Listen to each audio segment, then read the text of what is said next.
Bismillahirrahmanirrahim. Assalamu alaikum. Welcome to another video lecture of chapter 12, first year biology of Sargota board. In this lecture, we will discuss about the process of digestion in planaria as well as cockroach, and also the most important short and long question of these topics. तो अपने lecture की तरफ हम चलते हैं, अपना lecture start करते हैं।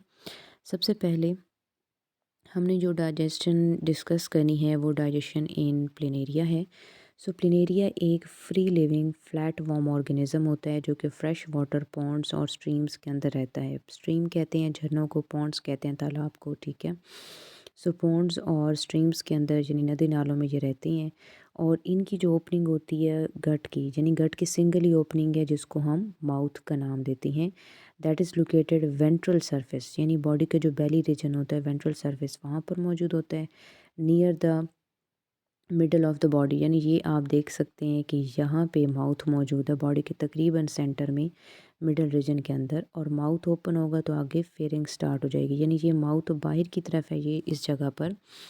तो इससे क्या होगा कि माउथ रीजन जो है जो यहाँ पर मौजूद है ये ओपन हो रहा है, तो ये आगे क्या चीज़ खुल जाती है, ये है फेरिंग्स, ठीक है। कि माउथ ओपन होगा तो ट्यूब आ जाएगी जिसको हम फेरिंग्स कहते हैं, ट्यूब्यूलर फेरिंग्स, जो कि टर्मिनेट करेगी तो इंटेस्टाइन बनेगी। इंटेस्टाइन इमीडिएटली 3 ब्रांचेस में डिवाइड करती है। एंटीरियर, जिसकी एक फॉरवर्ड ब्रांच होती है, फर्दर 2 ब्रांचेस में वो कनेक्ट होता है, यानी एक इंटीरियर ब्रांच है इस तरह से।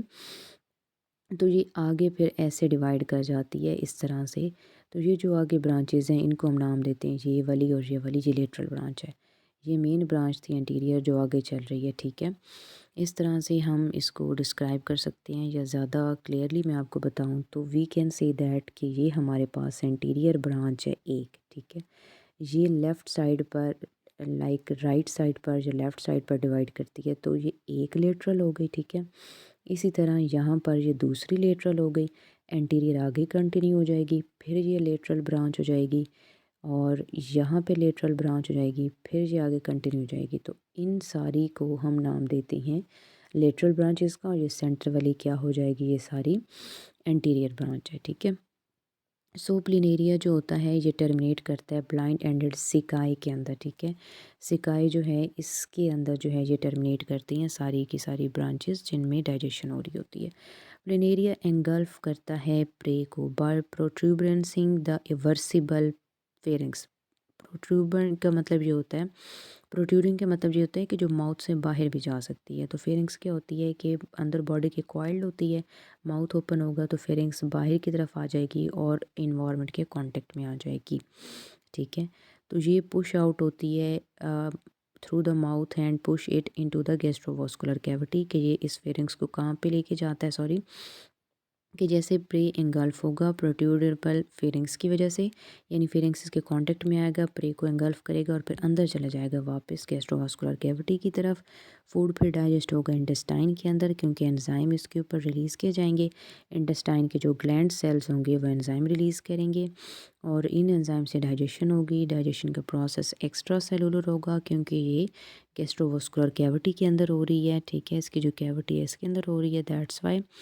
और जो स्मॉल फूड पार्टिकल्स होंगे ये फैगोसाइटिक सेल एंगल्फ कर लेंगे। डाइजेशन इंट्रा सेलुलरली फिर सेल के अंदर ही कंप्लीट होगी। Further product of digestion diffusion के थ्रू उन सेल्स को दे दिए जाएंगे और फीकल मैटर जो होगा, जो अनडाइजेस्टेड मैटर होगा, वो हो क्या होगा कि ये यहाँ से इजेक्शन से रिलीज़ कर दिया जाएगा। लेकिन जो ब्रांचेस हैं, यानी जो ब्रांच अभी मैंने आपको लेटरल ब्रांचेस शो करवाई, उनका क्या फ़ायदा है कि वो फैसिलिटेट करते हैं इस डिफ्यूजन को, ताकि न्यूट्रिएंट जो है आसानी से हर बॉडी सेल को पहुंच जाए।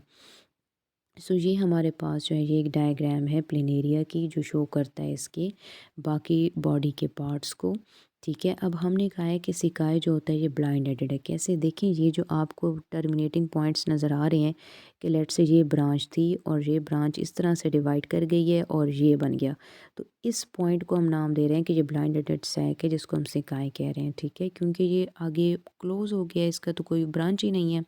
So that's why this was about the process of digestion in planaria. इस टॉपिक से आपको इम्पॉर्टेंट एमसीक्यूज आ सकते हैं। तो जैसे ये पॉइंट्स मैंने यहाँ पे हाईलाइट करके रखे हैं, अंडरलाइन करके रखे हैं, आप भी अंडरलाइन कर सकते हैं ताकि आपको एमसीक्यू प्रिपेयर करने में आसानी हो। यहाँ से है सच कोई शॉर्ट क्वेश्चन या लॉन्ग क्वेश्चन नहीं बनता। This topic is just for MCQ. Next हम आ जाते हैं अपने लेक्चर के दूसरे पार्ट कॉकरोच की तरफ। ठीक है, सो कॉकरोच के अंदर जो प्रोसेस ऑफ डाइजेशन होता है ये क्या है कि डाइजेस्टिव सिस्टम ट्यूब्यूलर होता है। ट्यूब्यूलर का मतलब है एक माउथ रीजन होगा जहाँ से एंट्री होगी फूड की, और एक इनस होगा जहाँ से एग्जिट होगा। पूरे डाइजेस्टिव ट्यूब को हम डिवाइड करते हैं फोर गट, मिड गट और हाइंड गट, 3 पार्ट्स में।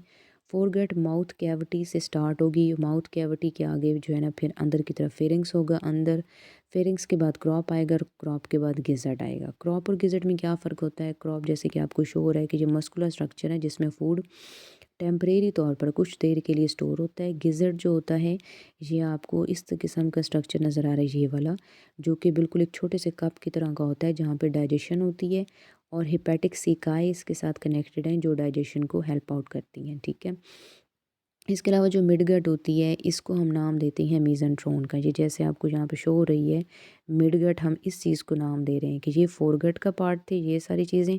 ये जो है, या क्लियरली अगर मैं हाईलाइट करूँ तो ये सारा जो पार्ट था ये क्या है, फोरगट का पार्ट था। ये आपको जगह छोटी सी नज़र आ रही है जो कॉइल ट्यूब है इस तरह से नीचे जा रही है, इसको हम मिडगट कह रहे हैं। ठीक है, और मिडगट के बाद जो है जिसको मीज़ेंट्रोन स्टमक, मीज़ेंट्रोन कहते हैं बिटवीन, यानी फोरगट और हाइंडगट के दरमियान में है तो मीज़ेंट्रोन स्टमक कहते हैं। फिंगर लाइक हॉलो ट्यूब्स जिनको हम हेपेटिक सिकाई कहते हैं जिसके साथ कनेक्टेड होते हैं। ठीक है, जैसे ये आपको यहाँ पे शो भी हो रही हैं। इसके अलावा जो हाइंडगट होती है कॉइल ट्यूब होती है और टर्मिनेट करती है रेक्टम के अंदर, ये थिक वॉल्ड रेक्टम है, और यहाँ पे इलियम और कोलोन, इलियम बिल्कुल थ्रेड की तरह और कोलोन भी मौजूद है, और रेक्टम बाहर जो है वेस्ट मैटर को एक्सक्रीट करेगी एनस के थ्रू। ठीक है, यहाँ इस रीजन से। अब अगर हम फूड की बात करते हैं तो बेसिकली जो कॉकरोच होता है ये हर तरह के फूड पर फीड करता है, यानी ओमनीवोर होता है कॉकरोच, हर तरह की चीज़ खा लेता है। फूड को कट करता है स्मॉल पीसेस के अंदर अपने मैंडिबल यानी जॉस के थ्रू, जो इसके माउथ रीजन पर होते हैं, मैंडिबल जॉ को कहते हैं, लोअर जॉ को। मैंडिबल्स के थ्रू ये ग्राइंड करेगा, ब्रेक डाउन करेगा फूड की, स्लाइवा माउथ कैविटी में जो फूड को मिक्स करेगा, एंजाइम उसको हाइड्रोलाइज करेंगे, स्टार्च की डाइजेशन करेंगे। पार्टली डाइजेस्टेड फूड क्रॉप में थोड़ी देर के लिए स्टोर होगा, या लीज अगर इसने खाए हैं चंक बाय चंक यानी टुकड़े टुकड़े करके, तो वो जो है गिजट में जाएगा। ठीक है, यानी फूड जो होता है वो गिजट में जाता है थोड़ी देर के लिए। किस तरह से कि पहले थोड़ी देर के लिए क्रॉप में था, क्रॉप से थोड़ा थोड़ा करके चंक बाय चंक टुकड़े टुकड़े करके गिजट में जाएगा, और फिर मिडगट में जाएगा। जैसे ही मिडगट में जाएगा हेपेटिक सी की अपने एंजाइम रिलीज़ करेंगे, डाइजेशन होगी। डाइजेशन जब कंप्लीट होगी तो उसको जो अनडाइजेस्टेड यानी इनडाइजेस्टेड मैटर है वो टेम्परेरी तौर पर रेक्टम में स्टोर होगा, फिर उसके बाद इनस के थ्रू इजेक्ट हो जाएगा यानी इजेस्टेड हो जाएगा। ठीक है, कॉकरोच का सिस्टम क्या था, ट्यूब्यूलर, हमने बात की स्टार्ट में ही कि माउथ जो होता है फूड की एंट्री इंजेशन के लिए, और एनस या क्लोइका होती है इसकी इजेशन या एक्सक्रीशन के लिए। मोस्ट एफिशिएंट सिस्टम है as compare to sac like system, क्योंकि यहाँ पे रीजन्स मौजूद हैं, 3 रीजन है, मिडगट है, सॉरी फोरगट है, मिडगट और हाइंडगट है, और रीजनली स्पेशलाइज्ड है कि फोरगट में क्रॉप का काम है फूड को स्टोर करना, गिजट का काम है उसकी डाइजेशन करना। इसके अलावा मिडगट में हेपेटिक सिकाई वगैरह मौजूद हैं जो कि फूड की डाइजेशन में बहुत इंपॉर्टेंट रोल प्ले करते हैं, और हाइंड गट के अंदर फिर इसका मैटर एब्जॉर्ब कर लिया जाता है और अनडाइजेस्टेड मैटर को एक्सक्रीट कर देते हैं with the help of rectum, जो ओपन होती है एनस या क्लोइका के थ्रू आउटसाइड द इन्वायरमेंट, यानी क्लोइका ओपन होगा तो सारा waste material outside of the environment के अंदर। कॉकरोच का टॉपिक हमारा बहुत इंपॉर्टेंट टॉपिक है। ये डायग्राम आपने लाजमी एक दफ़ा एटलीस्ट बना लेनी है, इसको याद लाजमी करना है ताकि आपको टॉपिक प्रिपेयर करने में आसानी हो।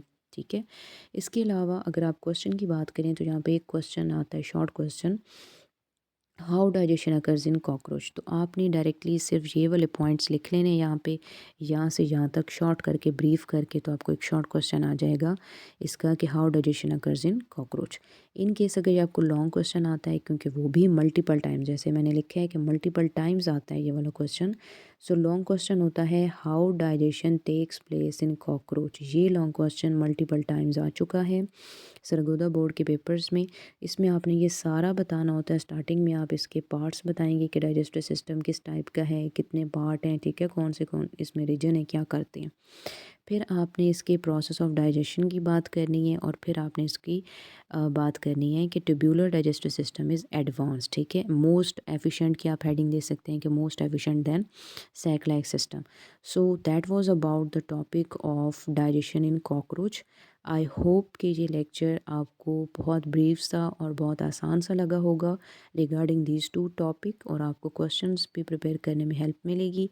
For more videos you can subscribe to this channel, ताकि आपको सरगोधा बोर्ड की as well as federal board की बायोलॉजी के जो लेक्चर्स हैं पार्ट 1 पार्ट 2 दोनों के मिल सकें और आप अच्छी तरह से अपने एग्ज़ाम्स की प्रिपरेशन कर सकें।